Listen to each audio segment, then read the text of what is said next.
I am with the lovely Danielle Spangler. How are you doing? I'm great. Thanks for having me. Thank you for being here. You are not only a woman of many talents, but you're a woman of many businesses, from what I understand. Is that correct? That's correct. So I know that you brought a prop, but you are predominantly here for Core Mom Fitness. That's what brings you here, right? Yes, that's what brings me here today. Tell me about Core Mom Fitness. Awesome. Happy to. Yes. So I specialize in pre and postnatal fitness as well as women's health.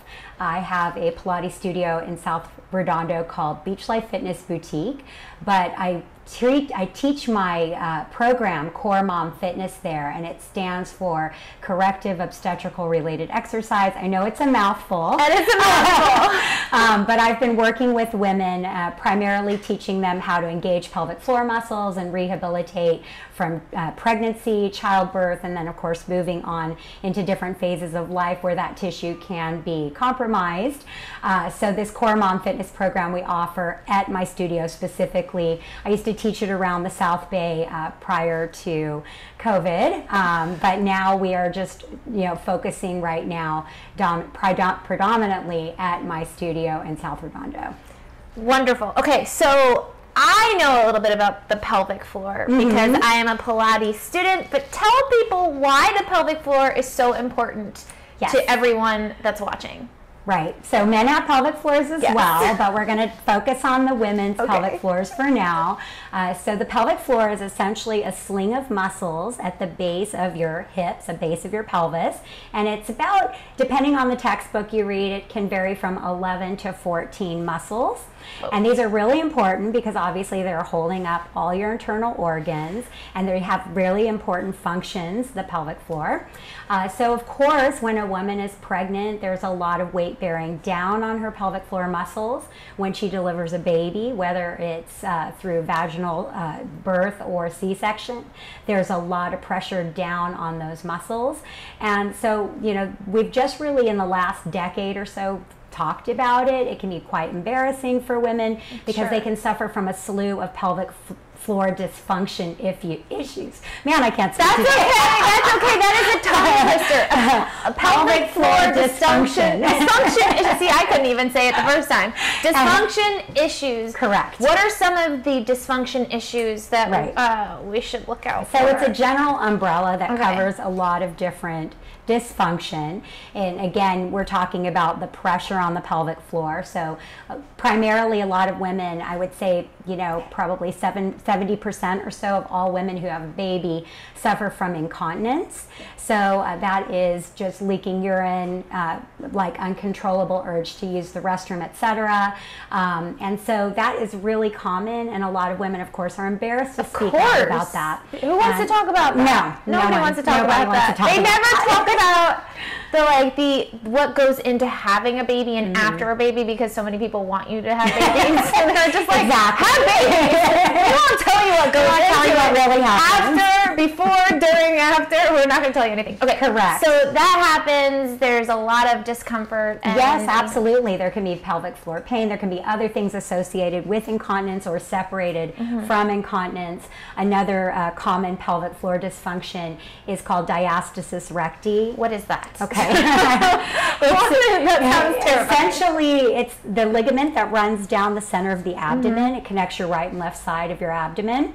Obviously, when a woman gets pregnant, this ligament thins to expand so that her belly will expand with the pregnancy. I know the body's pretty amazing. Kids should be telling you every day. Your kids should be telling you every day. Thank you, thank you, thank you. I know, thank you for having me. I know, it really is. I talk about this a lot in a lot of the fitness conferences I'm a part of, but pregnancy and delivery is very traumatic. I mean, obviously it is natural. I've never had it. It sounds traumatic. It's traumatic, but you can recover. It's like recovering over any kind of injury or surgery, and this is something I lecture about as well. Where do you lecture about this? Well, where can people find you about this? Because this is very important too. Thank you. You're welcome. Well, I talk about it in our Core Mom Fitness program. We're very active on social media, talking about all the things we're talking about right now.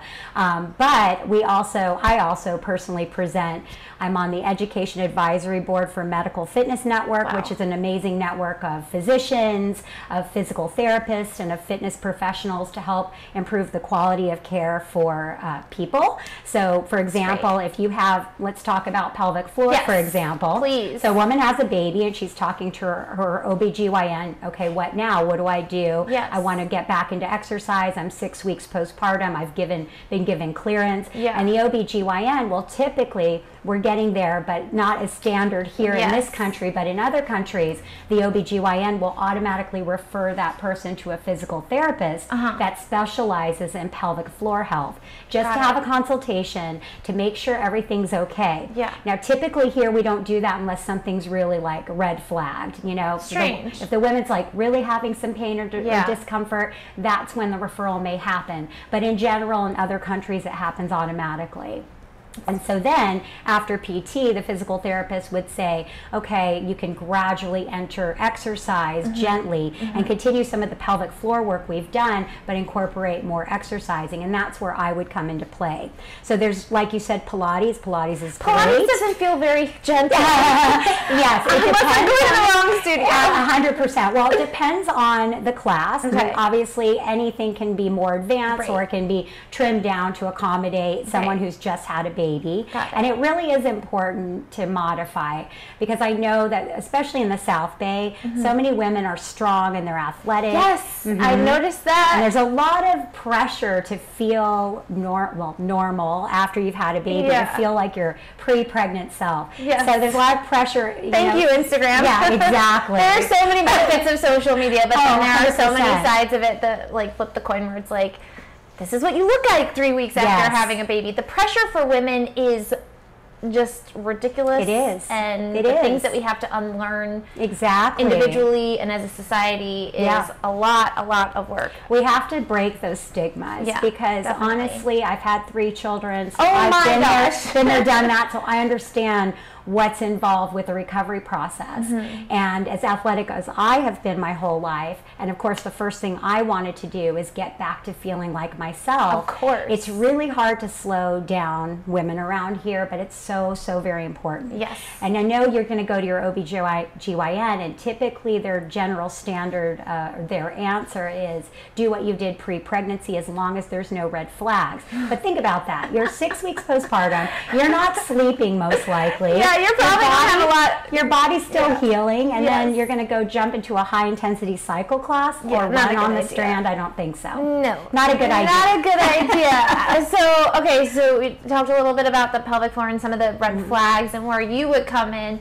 I glanced at your Instagram a little bit, and I love that you have some of these moms bring their babies to class, which is so great. It was always really important for me because I understand, especially if you have a newborn, it's really hard to find necessarily childcare, nor do you want to leave your baby. Right. You could be breastfeeding, all kinds of different scenarios, going back to work, not wanting to leave your child. So we do allow for non-mobile babies, and even mobile babies if you're able to bring them in a stroller, so obviously they're not wandering about during the class. Stay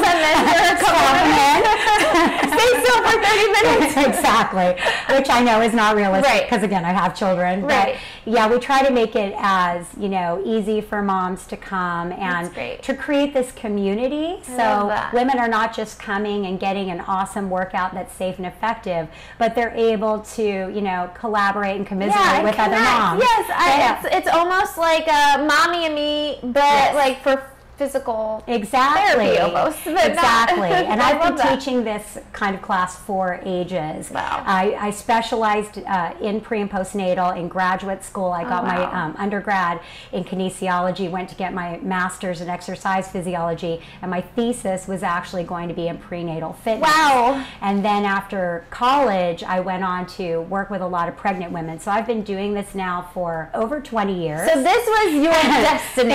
You were destined to I didn't realize that, almost 20 or more than 20 years later, I'd really be doing the same thing. Wow. But it's evolved and it's changed, and I know more. I wrote for the National Academy of Sports Medicine. I created their first prenatal continuing education program for other fitness professionals. So not only do I try to empower and teach women going into this phase of their lives how to address it, but I also want other fitness professionals to understand how to safely exercise with women in this phase. You are so impressive. Oh gosh.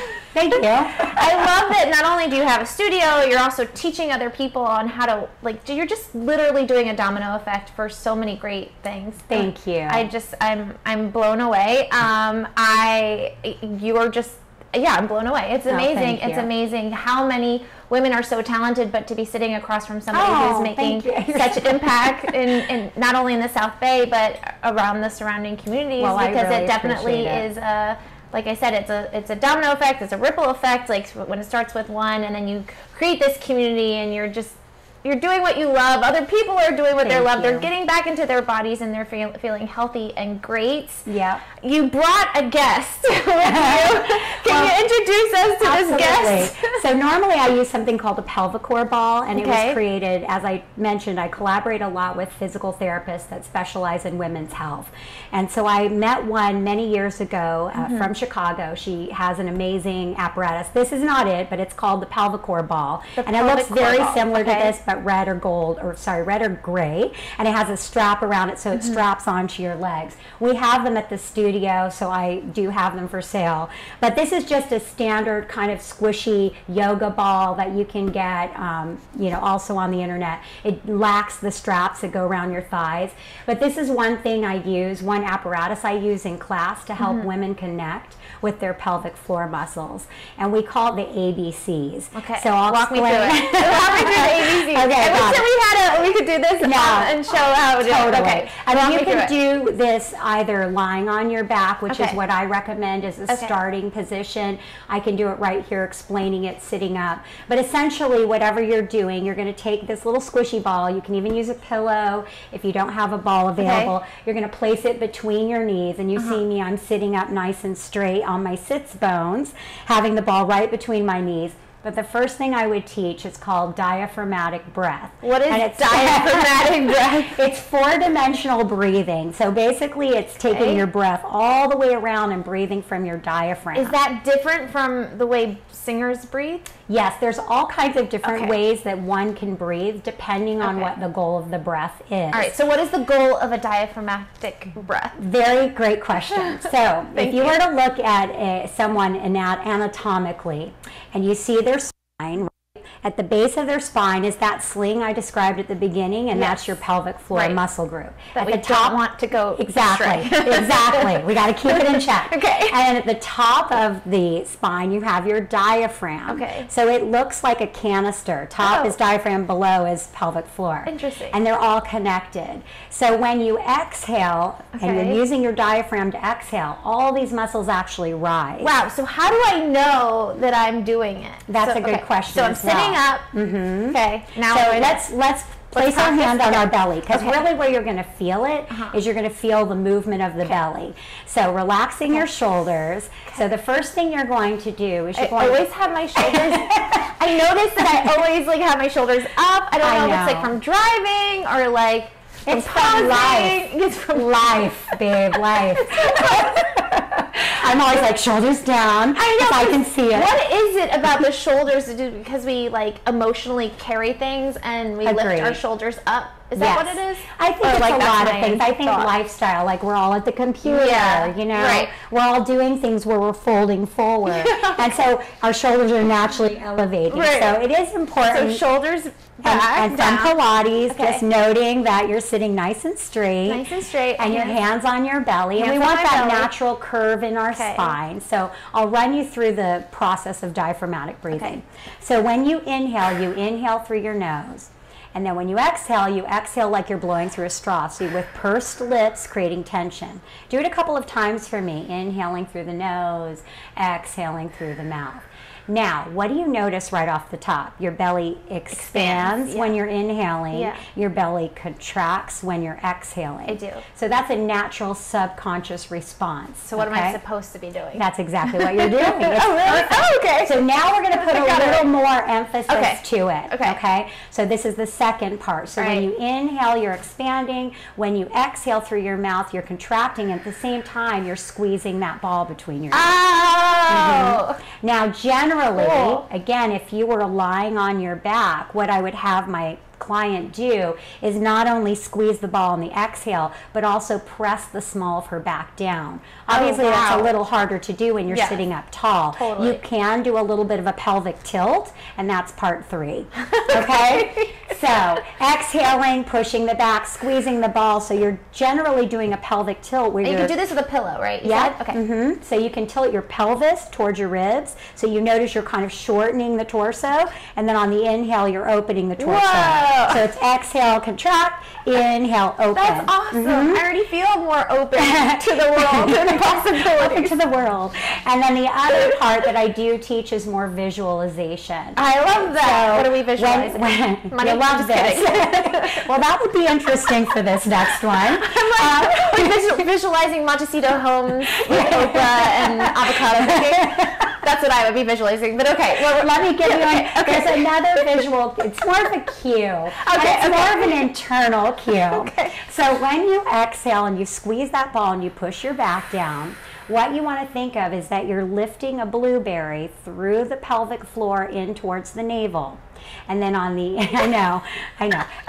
When you exhale, that pelvic floor. Now, I talk about Kegels, but I don't. Okay. Because a lot of us, and I'll tell you a little bit more in a few minutes, but Kegels, a lot of us are doing them wrong. Okay, I don't even know. I know it's okay. I we'll know talk about Kegels separately. Okay. Because it's okay. We can just pretend that we don't even know what Kegels are. Okay, but Kegels essentially are just a contraction of your vaginal muscles, birth canal up and down. Well, what studies have shown with physical therapists is that women are halfway contracting but not fully relaxing, which is a key to some of the dysfunction. We all have tight pelvic floors. Not all, but a lot of us. Why is that? I think stress. Okay. I think that we've learned Kegels improperly. I know that I've heard from some clients that they were told by their doctor to do a Kegel, but they obviously don't know what it is. Yeah, what is it? And if no one's actually telling you how to do it and teaching you and walking you through the process, like a pelvic floor PT, I mean, how are you to know? Right.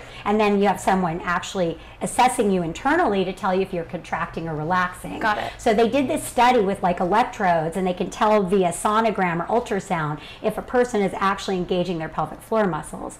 We actually have a pelvic floor physical therapist on staff at my studio. Oh my gosh. She has a machine that she can tell externally if a woman is engaging properly. That is so cool. I know, it's so cool. So I'm so into it. But, you know, it is important because it is a muscle group. You know, we talk about all the other muscles, but we really don't talk about pelvic floor and all the internal work. So when you go into that internal cueing or visualization, it does help to think about that blueberry lifting up your pelvic floor, and on the inhale, you're dropping it, you're relaxing everything. So it's exhale, lift it up, inhale, drop it down. The other thing I talk about, and all the women can relate to this maybe even better, especially if you haven't had a child, is zipping up tight jeans. Yes. Yeah. We all can relate to that. Right. So again, everyone relates to that. Exactly. So it's like jeans. Zipping up from the pelvic floor or the pubic bone up to the navel, and then the inhale, relax. Let all the muscles completely disengage and relax. So this kind of movement, it is cool, and with the ball it actually adds another element, because when you're squeezing like this, you're contracting those pelvic floor muscles. And then you've got your glutes and your hamstrings and your whole body. Yeah, and the glutes are actually part of the pelvic floor group because it's part of the whole hip complex. So you're not just targeting, you know, the base of the pelvic floor, you're looking at glute strength, because a lot of women have underactivated glutes. We have tight hamstrings, tight hip flexors, because if you look at how a lot of us stand, it's with an anterior tilt to our pelvis. Why do you think so that our butt is? sticks back. Genetically, if you've had babies, you're just naturally prone to standing like that. Your belly's forward, your breasts are forward. I mean, think about kind of everything is in the front.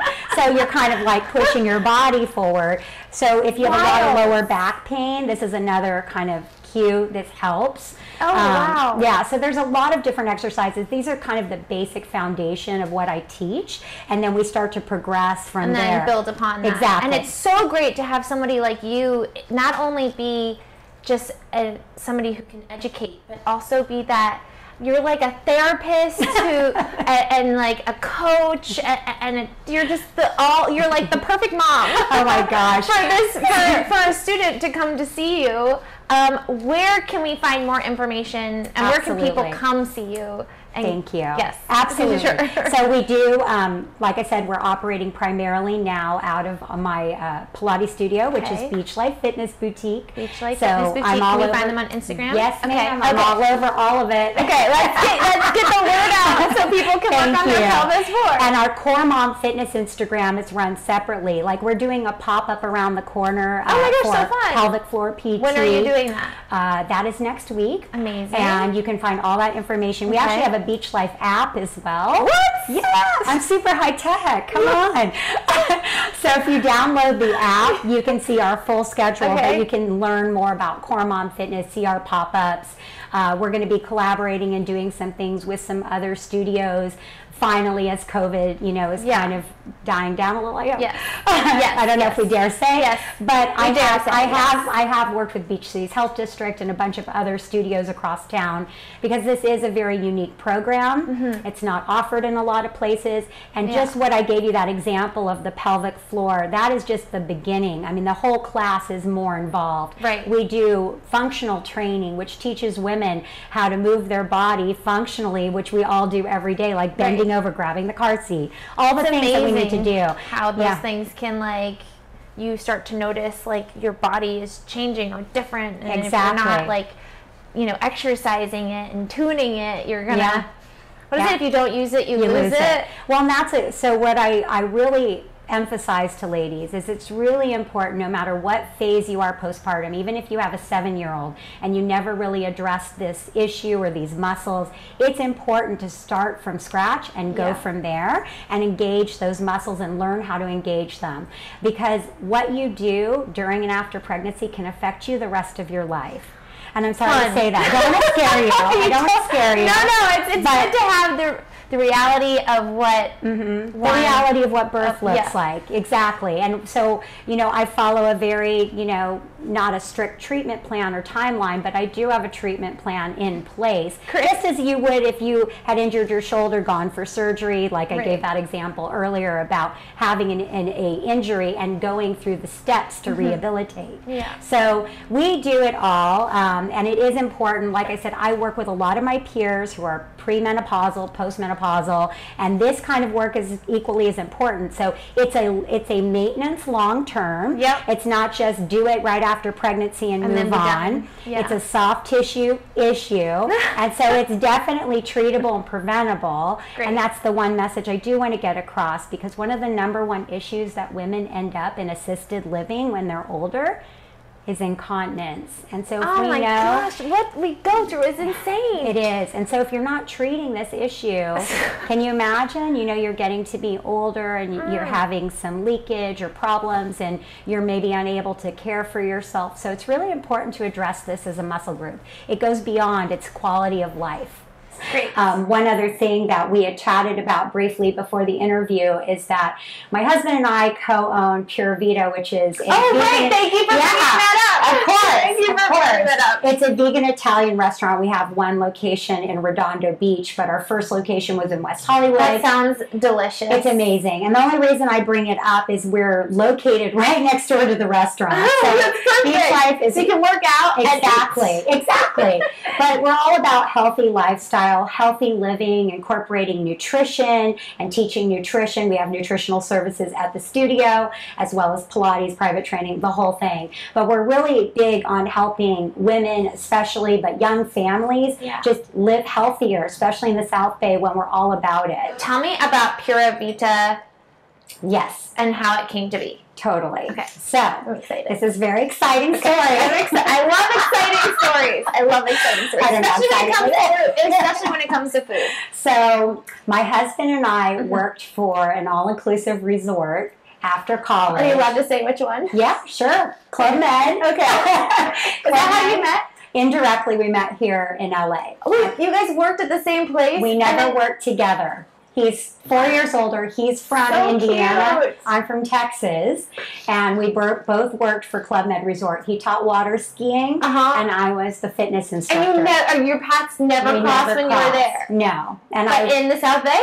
Well, so in 1998, when I moved here, I got my job at Sports Club LA. I came to visit, and mutual friends from Club Med introduced us. That is so cute. Anyways, the rest is history. Yes. But ironically, a lot of things in our life have come full circle to Club Med.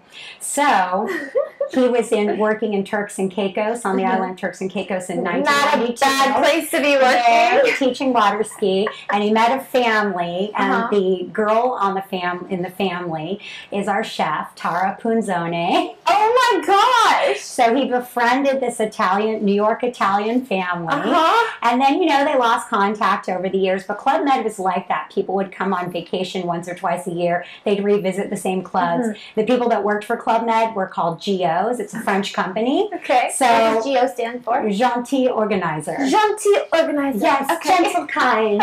And then the guests were called GMs, which stands for Gentiment.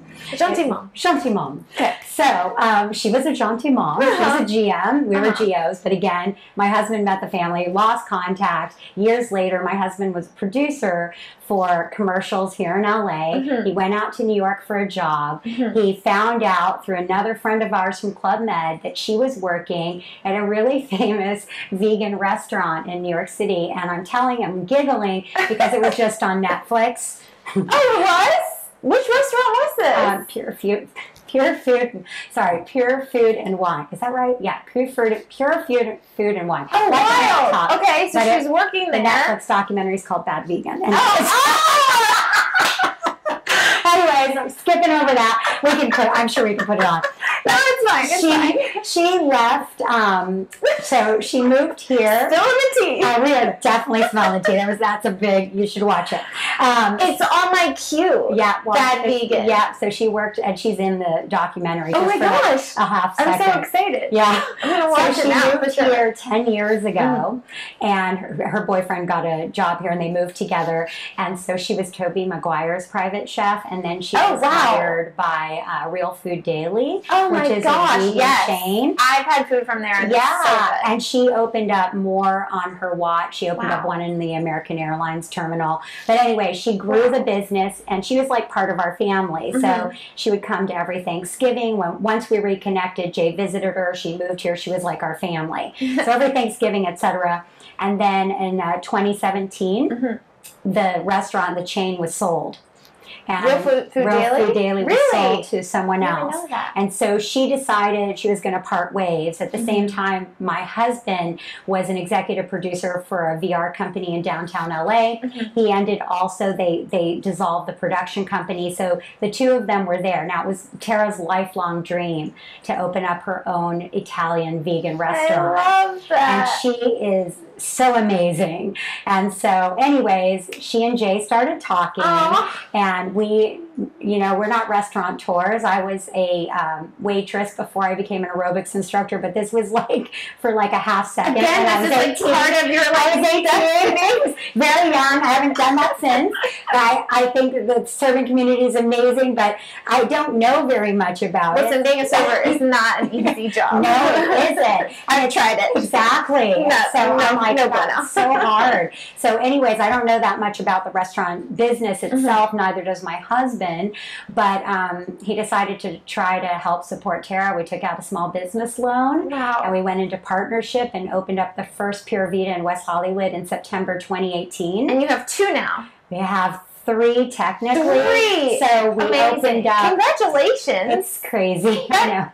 That's amazing. Restaurants and a gym during COVID. What could happen? I mean, when things are meant to be, though, they're meant to be. So you're now going to be opening a 3rd one, or you have a 3rd one? The 3rd one is Redondo. Okay. So 6 months into opening the OG Pura Vida, there was a restaurant next door to us that was for sale. And we wanted to turn it into a pizzeria because the kitchen could not have capacity for a pizza oven, and that was part of her dream. So we had to create a separate business, and it's Pura Vida Pizzeria, but it's right next door, so it's on Santa Monica near Sweetser. That's our OG. And so one is pizza and more fun comfort food, and the other one is pasta, fine wine. So you can eat fun foods when you're vegan. Oh my gosh, she has taken it to another level. She makes cheeses out of nuts. I've never had anything like this. How does one actually do that? I don't know.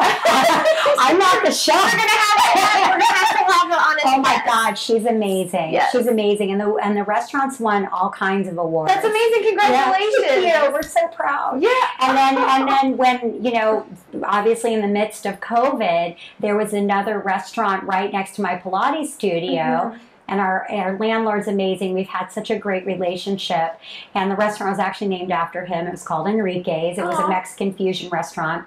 And unfortunately, they were trying to sell prior to COVID. So they ended up, after COVID hit, they had to just, you know, terminate the restaurant. So the landlord said, hey, I know you guys would like to open a Redondo location. How about this one? That's so great. And we were like, oh my God, the timing isn't great. But, you know, this is our dream. And this restaurant is beautiful. It's turnkey because the woman that owned it prior was an interior designer. So she put so much love into it. So tile work is incredible. It's just beautiful. Where can people find out more information about Pura Vita? Thank you. We also are on social media. It's Pura Vida or Pura Vita. How do you spell it? P-U-R-A. Okay. Pura. V-I-T-A. Oh my God. Am I the worst? Okay, no, it's okay. You've been talking for a while, so it's okay. Spelling is hard. But we do have Pura Vita LA. We have Pura Vita Pizzeria. So we have 3 socials. And we have Pura Vita Redondo. I'm going to follow all of them. I'm so hungry. I cannot wait. It's incredible. Definitely want to do more of the vegan stuff. I think our website is puravitalosangeles.com. Puravitalosangeles.com. But, you know, who knows in the future. We would love to open more eventually. I mean, my chef will probably kill me for saying that because we're all working very hard. Next is going to be the Netflix documentary about how fitness and food fuel your dreams and your destiny. And oh my gosh, stop it. I love it. Yeah, I just got goosebumps. If you need somebody to help pitch it. And how Club Med, yes please, and how Club Med ties it all in. I mean, there's so much history behind it, and the story is so fabulous. And I love, again, the health, the fitness, the fun, because that's what it's really all about. For sure. And just taking care of our bodies and our minds. And it's an absolute pleasure and a joy to have met you and to learn about your restaurant. For more information, make sure you check out all of her socials. We'll list them below.